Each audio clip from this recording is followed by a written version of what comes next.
નમસ્કાર દર્શક મિત્રો, બોટાદ દસ્તક ન્યૂઝમાં આપનું હાર્દિક સ્વાગત છે અને હું છું એલડી મકવાણા. આપ જોઈ રહ્યા છો બોટાદ દસ્તક ન્યૂઝ. હવે પછીના સમાચાર વિગતવાર.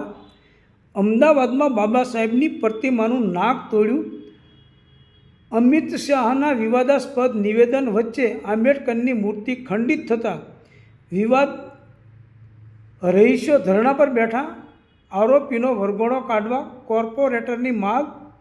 કેન્દ્રીય ગૃહમંત્રીએ સંસદમાં ડૉક્ટર બાબા સાહેબ આંબેડકર પર આપેલા વિવાદાસ્પદ નિવેદનને લઈને ચાલતા વિવાદ વચ્ચે અમદાવાદના ખોખરા વિસ્તારમાં બાબા સાહેબ આંબેડકરની મૂર્તિ ખંડિત થઈ છે. ખોખરામાં કેકા શાસ્ત્રી કોલેજની સામે જયંતિ વકીલની ચાલીની બહાર ડૉક્ટર બાબા સાહેબ આંબેડકરની પ્રતિમાના નાકને અસામાજિક તત્વોએ તોડી નાખતા લોકોના ટોળે ટોળા ઉમટી પડ્યા છે. વહેલી સવારે સ્થાનિકોએ પોલીસને જાણ કરતાં ખોખરા પોલીસ પણ તાત્કાલિક ઘટના સ્થળે પહોંચી ગઈ હતી. આ ઘટના બનતા ચાલીના રહીશો બહાર રોડ પર ધરણા પર બેસી ગયા છે. મોટી સંખ્યામાં લોકો એકઠા થતાં એક તરફનો રસ્તો બંધ કરી ડાયવર્ઝન આપવામાં આવ્યું છે. તો અમરાઈવાડીના કોંગ્રેસના કોર્પોરેટરે પણ ઘટના સ્થળે પહોંચીને આવા અસામાજિક તત્વોની તાત્કાલિક ધરપકડ કરી તેમનો વરઘોડો કાઢવા માગ કરી છે. સ્થાનિકો કહી રહ્યા છે કે જ્યાં સુધી બાબા સાહેબની પ્રતિમાને નુકસાન પહોંચાડનાર આરોપીની ધરપકડ નહીં થાય ત્યાં સુધી રસ્તા પરથી નહીં હટીએ.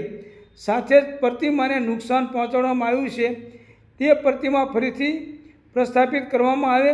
હાલ તો ડૉક્ટર બાબા સાહેબ આંબેડકરની ખંડિત પ્રતિમાને કપડાથી ઢાંકી દેવામાં આવી છે. એસીપી કુણાલ દેસાઈએ જણાવ્યું હતું કે આ મામલે ખોખરા પોલીસે ફરિયાદ નોંધી છે અને આરોપીઓની ધરપકડ કરવાની તજવીજ હાથ ધરી છે.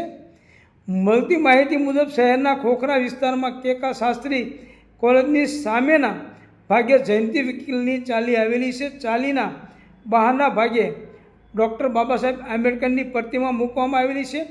આજે વહેલી સવારે જ્યારે સ્થાનિક લોકો ત્યાંથી પસાર થતા હતા ત્યારે આંબેડકરની પ્રતિમાના નાકને તોડી નુકસાન કરવામાં આવ્યું હોવાનું સામે આવ્યું હતું. આ વાત વાયુ વેગે ફેલાતા સ્થાનિકોના ટોળે ટોળા ભેગા થઈ ગયા હતા.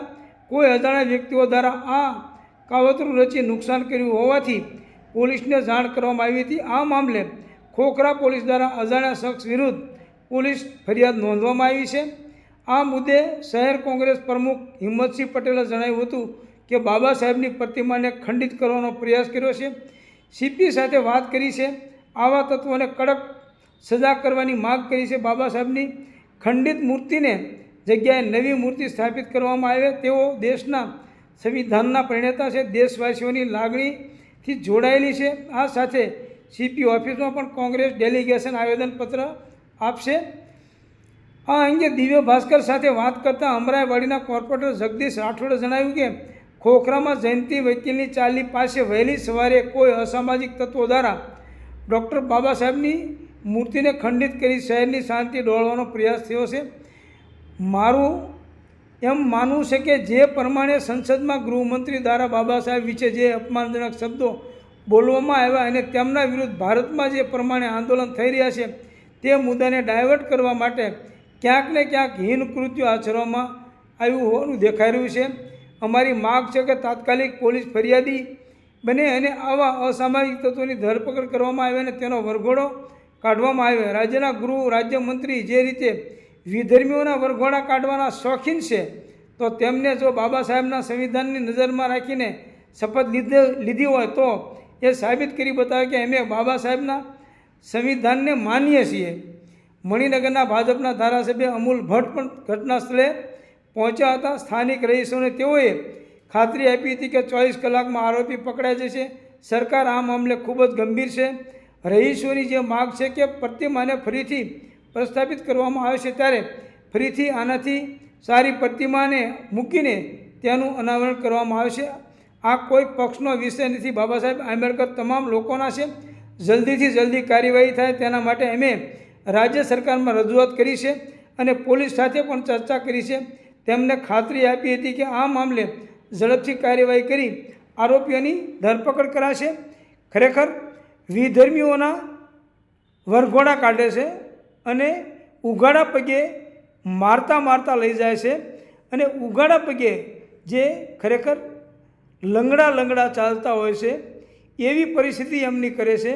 તો આ આંબેડકરની પ્રતિમાનું જે નાક જે તોડ્યું છે એના પણ એ જ હાલ થવા જોઈએ. તો ખરેખર કહેવાય કે આ સરકાર નિષ્પક્ષ તપાસ કરે છે. ખરેખર વિધર્મીઓના બુલડોઝરથી મકાન પાડી દેવા, વિધર્મીઓને હેરાન પરેશાન કરવા, આ બધું કરવું એ એમના ખરેખર એમની જે ગળથૂથીમાં છે. ખરેખર બાબા સાહેબની પ્રતિમાને નુકસાન કરવાવાળા લોકોને પકડી એને કાયદેસર કાર્યવાહી કરવી જોઈએ અને વરઘોડો કાઢવો જોઈએ. સૌજન્ય દિવ્ય ભાસ્કર, બોટાદ દસ્તક ન્યૂઝ, LD મકવાણા, બોટાદ. અમદાવાદના ખોખરા વિસ્તારમાં આંબેડકરની પ્રતિમાનું નાક તોડી નાખવામાં આવ્યું. કેકા શાસ્ત્રી કોલેજ સામે અમુક અસામાજિક તત્વોએ પ્રતિમાને ખંડિત કરવાનો પ્રયાસ કર્યો હતો. ઘટનાની જાણ થતાં મોટી સંખ્યામાં લોકો ભેગા થઈ ગયા. રોષે ભરાયેલા લોકો રોડ પર ધરણા પર બેસી વિરોધ નોંધાવી રહ્યા છે. અત્યારે હાલ આપણે આ જયંતિ મંદિરની ચાલી છે અને જ્યાં પ્રતિમા ખંડિત કરવામાં આવી છે ત્યાં જે સ્થાનિક રહીશો જે છે એ અત્યારે રોડ ઉપર ધરણા પર બેસી ગયા છે. તેઓની એક જ માંગ છે કે જે આ પ્રતિમાને નુકસાન કરવાવાળા આરોપીઓ છે તેની જલ્દીથી જલ્દી ધરપકડ કરવામાં આવે. જ્યાં સુધી અમને એ નહીં મળે ત્યાં સુધી અમારું અહીંયા આંદોલન ચાલુ રહેશે. અમે આગળ જો અહીંયા